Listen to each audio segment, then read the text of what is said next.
दोस्तों, एक समय था जब बड़े शहरों में ही महिलाएं अपने हुनर दिखा पाती थी, अपने कहा जा सकता है अपनी सीमाओं को आगे तक फैला सकती थी। और अगर मॉडर्न टैग किसी को करते थे तो ये माना जाता था कि सिर्फ दिल्ली, मुंबई या कोलकाता जैसे बड़े जो मेट्रो सिटीज़ हैं वहाँ पर रहने वाली महिलाएं ही इस तरह की परफॉर्मेंस दे सकती हैं। लेकिन अब वक्त बदल चुका है।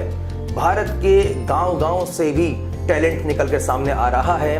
और आज मैं जिस शख्सियत से आपको रूबरू कराने जा रहा हूँ वो भी इसी टैलेंट में एक बड़ा नाम है। जी हाँ, अमृता त्रिपाठी जी। अमृता जी, आपका बहुत बहुत स्वागत है। आपका बहुत बहुत धन्यवाद आशुतोष जी, मुझे यहाँ बुलाने के लिए। Thank you ma'am, our honour.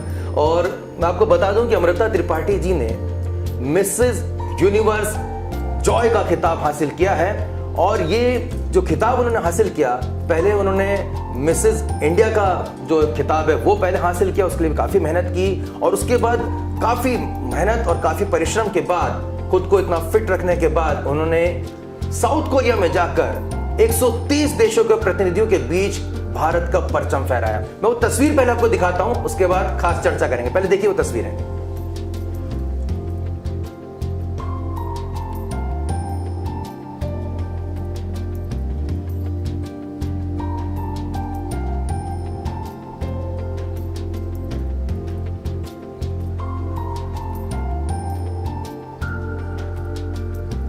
तो आप देख सकते हैं कि कितना खुशी और कितना जॉय जो है यहाँ पे दिखाई दे रहा है। और निश्चित तौर पे ये जॉय जो है, इसी वजह से आपको मिसेस यूनिवर्स जॉय का खिताब हासिल हुआ है। अमृता, पहले तो मैं वो जानना चाहूँगा कि क्या आपको यकीन था कि 130 देशों के बीच में आप ये खिताब हासिल कर पाएंगे? क्योंकि मैं वो भी जानना चाहूँ किस तरह का कंपटीशन था वहाँ पर। जी, पहले तो मैं यही बताना चाहूँगी कि यकीन तो नहीं था, क्योंकि हमेशा से थोड़ा सा ये लगता है कि अगर आप इतने लोगों के बीच में जाकर परफॉर्म करते हो तो पता नहीं आप कहाँ स्टैंड करते हो इतने लोगों के बीच में, तो थोड़ा सा अनिश्चितता तो रहती है। बट मैंने हमेशा से सिर्फ इसी बात पर बिलीव किया कि कर्म करो, फल की इच्छा मत करो। तो मैंने अपना काम किया, परिश्रम किया, काफ़ी मेहनत की, और उसके बाद जो सफलता मिली है वो मेरे लिए बहुत महत्वपूर्ण है। बिल्कुल बिल्कुल। और दर्शकों, अब जो मैं कहने जा रहा हूँ हो सकता है कि आप यकीन ना करें। अमृता को आप देख रहे हैं इस समय, और अगर मैं कहूँ कि वो 9 साल के बेटे की माँ है तो शायद आप यकीन ना करें, क्योंकि हमें भी पहली बार में यकीन नहीं हुआ था। लेकिन उनके बेटे की भी उनकी इस यात्रा में बहुत बड़ी भूमिका रही है। तो अमृता, हम बहुत ही ब्रीफ में जानना चाहेंगे कि आपके बेटे का वो किरदार जिसकी वजह से आप इस राह पे आगे बढ़ी और आज देश का नाम रोशन किया।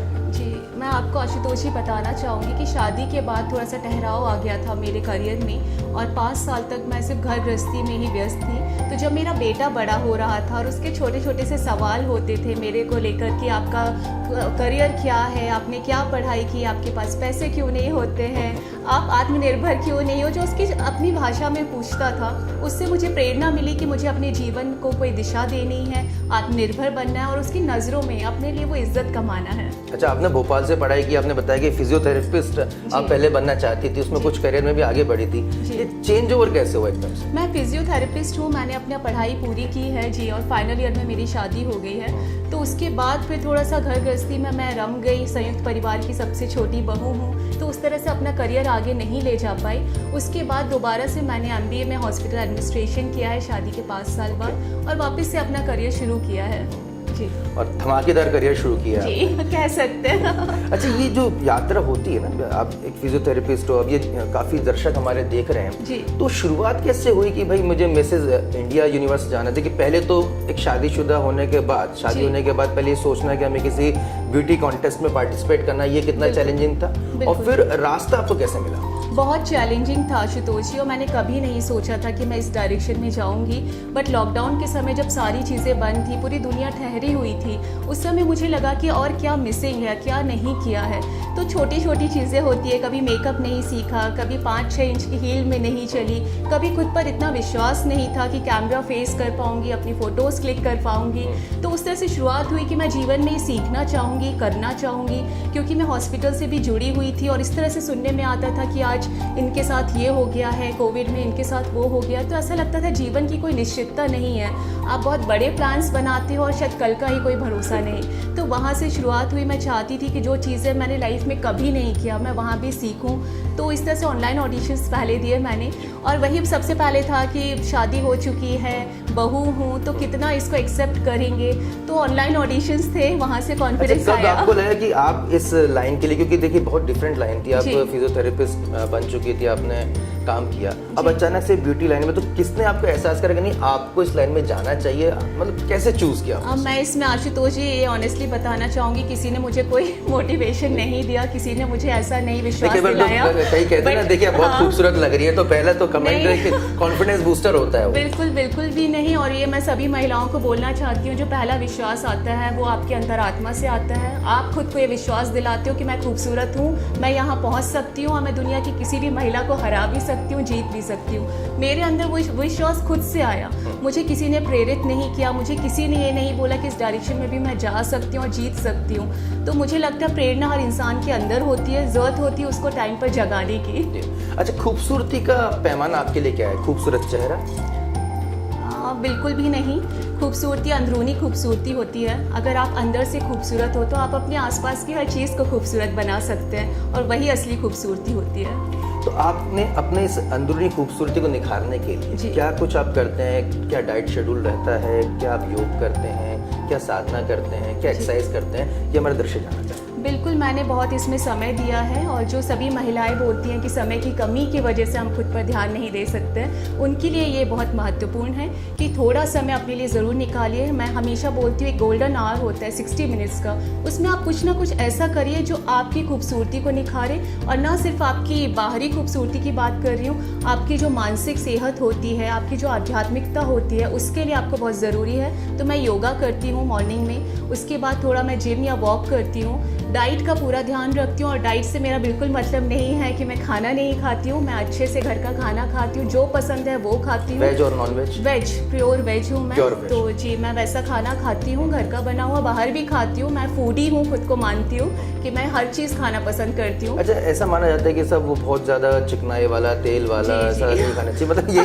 एक बिल्कुल ये बोला जाता है, बट बहुत सिंपल सा फंडा है सर कि आप जितनी कैलोरीज ले रहे हैं उससे ज़्यादा अगर आप बर्न कर देते हैं तो आप मोटे नहीं होते और वेट रिड्यूस करते हैं। दूसरा, फैट भी आपके डाइट में उतना ही इम्पॉर्टेंट रोल करता है। अगर आप फैट या कार्बोहाइड्रेट हटा देते हैं, क्योंकि मैं इसी फील्ड से हूँ, अगर आप कार्बोहाइड्रेट नहीं लेते हैं तो आपके एनर्जी लेवल डाउन होते हैं। अगर आप फैट नहीं लेते हैं तो आपकी स्किन का ग्लो और चार्म चला जाता है। तो सिर्फ कंकाल बनना आपका एम नहीं होना चाहिए। पूरी खूबसूरती अगर आपको चाहिए तो आपको बहुत प्रोपोर्शन में सारे कंपोनेंट्स जो आपके डाइट के हैं वो ज़रूर शामिल करना चाहिए। यानी कि आपको जो फिजियोथेरेपिस्ट होना, मेडिकल बैकग्राउंड का होना आपके लिए बहुत फायदेमंद रहा है। बिल्कुल।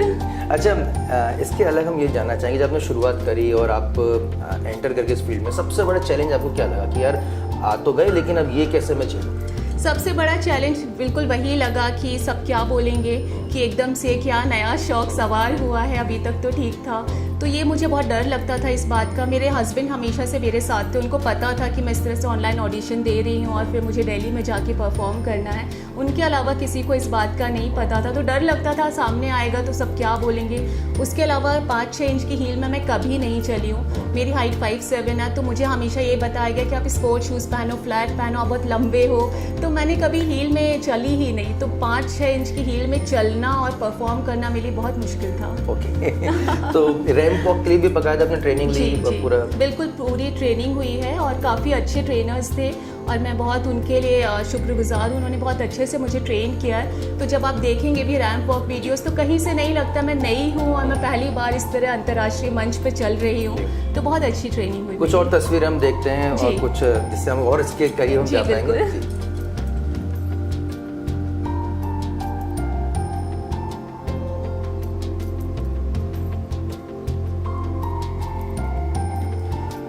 काफ़ी खूबसूरत यहाँ पे तस्वीरें हैं। निश्चित तौर पे एक अलग ही ग्लैमर की दुनिया रहती है, और छोटे शहर में और चाहे बड़े शहर में सभी का सपना रहता है कि वो लाइमलाइट में रहें, लेकिन लाइमलाइट के कई बार दूसरे पहलू भी रहते हैं। क्या आपको भी कभी इस तरह का कोई वाकया सामने आया जब किसी ने कोई अनड्यू एडवांटेज लेने की कोशिश की? जी बिल्कुल आशुतोष जी, मैं खुद को इस चीज़ के लिए शुक्रगुजार मानती हूँ। मेरे साथ अभी तक ऐसा कोई भी अनुभव नहीं रहा है। मुझे बहुत अच्छे लोग मिले हैं, लोगों का बहुत सपोर्ट मिला है, प्यार मिला है। तो मेरे साथ अभी तक ऐसा कोई वाकया नहीं हुआ जिसका मुझे लगे कि ये फील्ड में आने का मुझे पछतावा हो, इस तरह का मेरे साथ कोई वाकया नहीं हुआ। अच्छा, अदिति गोवरकर का आपने नाम सुना होगा। जी जी बिल्कुल। हाँ, वो भी काफी हमारे भारत का नाम, जी। जब बाद में वो फिल्मों में भी काफी आई हैं, काफी एल्बम्स में भी आई हैं। आपका भी कुछ ऐसा कुछ इरादा? अभी तक तो ऐसा कोई इरादा नहीं है, ना मैं इस तरह का कुछ सोच रही हूँ, लेकिन जितना मैंने सोचा उस हिसाब से कुछ हुआ भी नहीं है मेरे जीवन में। तो अगर ऐसा कुछ डेस्टिनी होगी तो शायद वहाँ भी पहुँच जाऊँ। जी बिल्कुल। पॉलिटिकली भी राजनेताओं को आप देखते हैं, फिर वैसे मोस्टली हम देखते हैं कि जितने भी एंटरटेनमेंट इंडस्ट्री से या ग्लैमर इंडस्ट्री से जुड़े हुए लोग रहते हैं वो बचते हैं पॉलिटिक्स के एक सवालों से। मैं आपसे पूछ रहा हूँ, आपका फेवरेट पॉलिटिशियन कोई है? अगर है तो कौन? बिल्कुल है, मोदी जी को मैं बहुत पसंद करती हूँ, मैं उनकी फ़ैन हूँ और मैं चाहूँगी उनसे कभी मिल सकूँ और मैं बिल्कुल पॉलिटिकली अपडेटेड रहती हूँ और आप कुछ भी अगर मुझसे पूछेंगे तो मुझे हर चीज़ की जानकारी रहती है, क्योंकि मुझे लगता है कि हर आम आदमी को अपने देश की पॉलिटिक्स में योगदान देना चाहिए और तभी आप वो उम्मीद कर सकते हो कि आपका देश बदलेगा। Beauty with brain. तो पॉलिटिक्स में जाने का भी कुछ इरादा है? वही मैं आपको आशुतोष जी बोल रही हूँ, अगर डेस्टिनी में होगा तो हो सकता है पॉलिटिक्स में भी पहुँच जाऊँ। ठीक है, बिटवीन द लाइंस काफ़ी समझ रहे हैं और जो भी पॉलिटिशियन इसको देख रहे होंगे आपको इंक्लिनेशन पता चल गया है।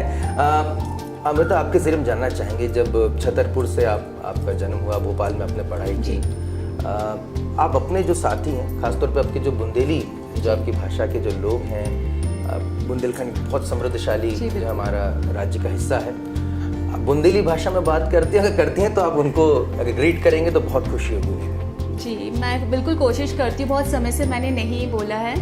राम राम भैया, का हो रहा हो और सब बढ़िया? चलो भैया हाओ फिर मिलते हैं, हाओ। देखिए इसमें कितनी मिठास है। जी। जैसे हम अपने बोली पे जाते हैं, भाषा में भी मिठास है, और जब हम बोली पे जाते हैं तो अतिरिक्त मिठास का अनुभव करते हैं और बहुत ही अपनापन लगता है। बिल्कुल बिल्कुल। और आपने मुझे, जब हम इस इंटरव्यू में चर्चा कर रहे थे तो आपने साउथ कोरिया का वाकया भी मुझे बताया था कि वहाँ के लोग अपनी भाषा और संस्कृति को लेकर काफ़ी जुड़ाव महसूस करते हैं। मैं चाहूँगा कि हमारे दर्शकों को भी आप बताएं। बिल्कुल आशुतोष जी, मैं बोलना चाहूँगी, जब मैं मिसेस इंडिया में गई तो लोगों ने मुझे काफ़ी क्रिटिसाइज़ किया कि मैं हिंदी में इंट्रोडक्शन दे रही हूँ, प्रेजेंटेशन दे रही हूँ, और हो सकता मैं जीत जाती अगर इंग्लिश में बोलती। तो भी मैंने ये ठान के रखा था कि मैं अपनी भाषा को आगे लेकर जाऊँगी। जीतती हूँ नहीं जीतती हूँ वो एक अलग बात होगी, और वो कॉन्टेस्ट जीत कर आई। सेम जब मैं साउथ कोरिया में गई तो वहाँ पे उनको अपनी संस्कृति, अपनी भाषा से बहुत प्यार है। वहाँ पे लोग इंग्लिश नहीं बोलते हैं और उनको इस बात से कोई फ़र्क नहीं पड़ता है, तो वो अपनी भाषा को बहुत तवज्जो देते हैं। और अगर आप इस तरह से सीखना चाहिए हमारे देशवासियों को कि अपनी भाषा, अपनी संस्कृति जब आप सबसे पहले रखते हैं तभी तरक्की करते हैं और विश्व में अपनी पहचान बनाते हैं।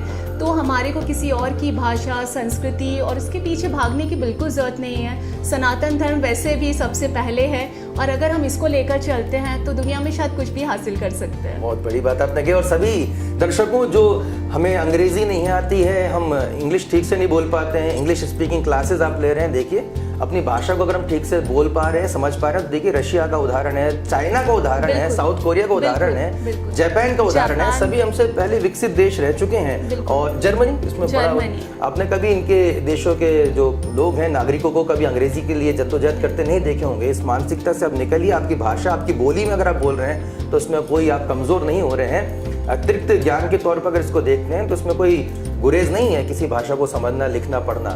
लेकिन किसी को उस भाषा को समझ नहीं पा रहे हैं, बोल नहीं पा रहे हैं, तो अपने अंदर एहसास कमतरी ना लाइए, आप बहुत बेहतर हैं। और भारत जैसे सनातन भूमि में आपका जन्म हुआ है, देखिए हिंदी बोलकर खिताब हासिल करके आए, चमचमा रहा है इनका ताज।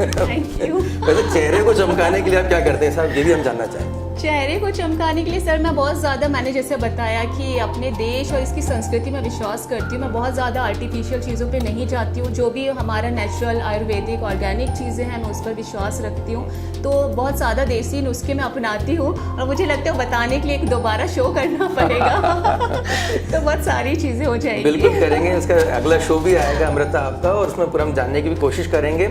और मुझे लगता है कि अगला शो आप ही होस्ट करेंगे तो ज़्यादा बेटर रहेगा। आपका लक्ष्य क्या है अमृता? सर, मेरा लक्ष्य है महिलाओं को प्रेरित करना, और जब मैं इसकी बात करती हूँ तो मैं ये लोगों को बताना चाहती हूँ कि मैं आप सबके बीच में से उठकर आई हूँ। मैं एक आम महिला थी, एक आम गृहिणी थी।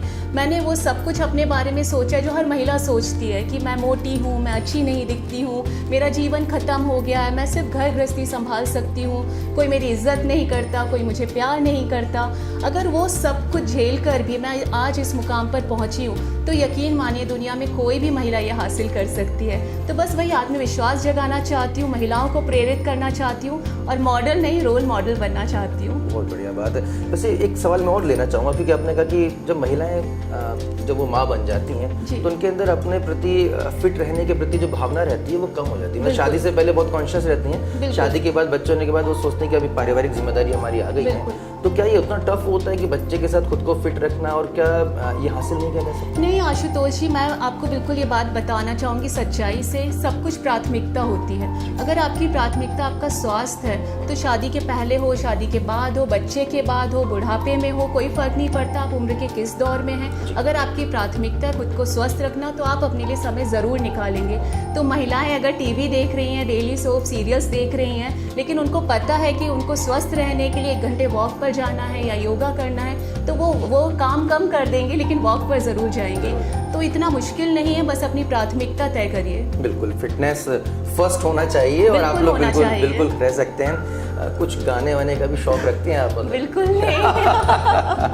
मतलब समझ गए थे अगली फरमाइश हमारी क्या है? मैंने कथक सीखा है, मैं ट्रेन कथक डांसर हूँ, बट गाना कभी मैंने शायद नहीं आजमाया। बिल्कुल, हम चाहेंगे कि आपके कथक की भी जो आपने प्रतिभा हासिल की है उसको भी हम जल्द दर्शकों के सामने लाएंगे। अमृता, आपने हमसे काफ़ी कुछ शेयर किया। हम चाहेंगे कि इंडिया फर्स्ट में आप आए, आपको कैसा लगा अपना अनुभव शेयर? मुझे बहुत अच्छा लगा आशुतोष जी, और मैं आपको बता रही हूँ ये चीज़ कि मैंने बिल्कुल भी एक्सपेक्ट नहीं किया था इतना अच्छा इंटरव्यू होगा।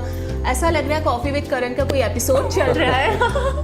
और बहुत मज़ा आया, बहुत शानदार स्टूडियो है और बहुत मज़ा आया आज यहाँ आकर। So kind of you ma'am, thank you very much Amrita, हमसे अपने तमाम लम्हों को शेयर करने के लिए। हम चाहेंगे आप और भी अपनी करियर की बुलंदियों पे छुएं और ना आप पूरी जो हमारे देश की जो भारतीय महिलाएं हैं उनको भी आप प्रेरणा दें और हमारे देश को आगे बढ़ाने में हम सभी योगदान दे सकें। अपनी संस्कृति से हम जुड़े, और जब संस्कृति से जुड़कर आज बड़ी खुशी हो रही है मुझे अमृता से बात करते वक्त। अक्सर देखने में आता है जब किसी हीरोइन या किसी एंटरटेनमेंट इंडस्ट्री से जुड़ी किसी बड़ी ग्लैमरस लेडी से हम जब बात करते हैं तो उनका एक अजीब सा टोन हो जाता है कि साहब हम तो जुपिटर ग्रह से आए हैं और बिल्कुल अंग्रेजियत हमारे अंदर कूट कूट के भरी है।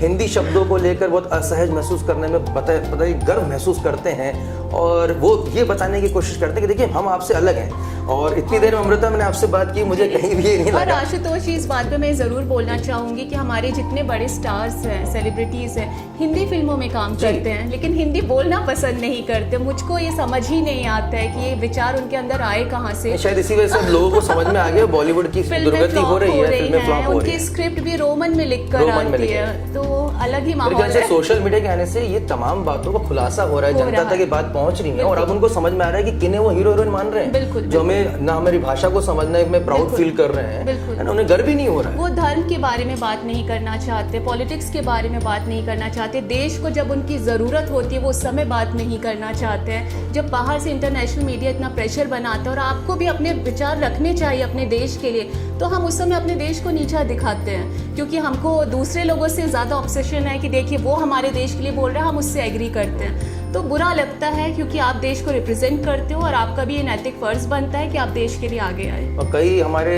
हीरो हीरोइन तो अमृता पाकिस्तान में फिल्में हिट कराने के लिए मतलब पाकिस्तान के प्रति ऐसे दिखाते हैं, वो ये भूल जाते हैं कि हमारे भारत के जो जवान हैं वो बॉर्डर पे तैनात हैं। अरे गलभैया करनी हो तो वो भी कर सकते हैं जाके, वो वहाँ पे खड़े होकर जान जोखिम में डाल के बंदूक लेके वहाँ पे तैनात रहते हैं सर्दी गर्मी बारिश में। उनके प्रति उनके कोई जिम्मेदारी दिखाई नहीं देती है। और आशुतोष जी देखिए, हमारे सामने उदाहरण है यूक्रेन का। देश सबसे पहले होना चाहिए। अगर देश नहीं रहेगा तो ना आप एक्टर रहोगे, ना क्रिकेटर रहोगे, ना मैं रहूंगी, ना कुछ रहेगा। तो सबसे पहले अपने देश को रखिए।